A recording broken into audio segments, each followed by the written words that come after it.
Yo, what's up guys? Ngayon back to work ulit tayo, ganito ulit. Kahapon pinakita ko sa inyo yung volume ng parcel.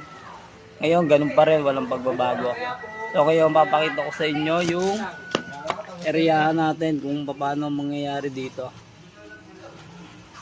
Kung ilan ba ang hatian dito.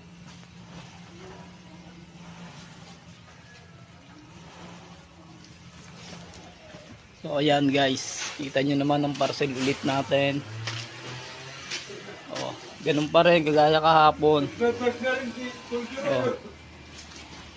Dami pa rin, no?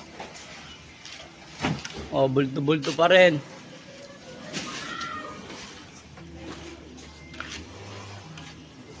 Nakuha nating parcel ngayon ay eto, Belvedere. Mukhang mahihilo na naman tayo dito.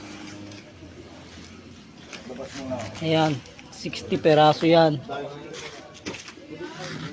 Purong Belvedere tayo ngayon. Yung kabayo natin, ayan o. Medyo lokbo na.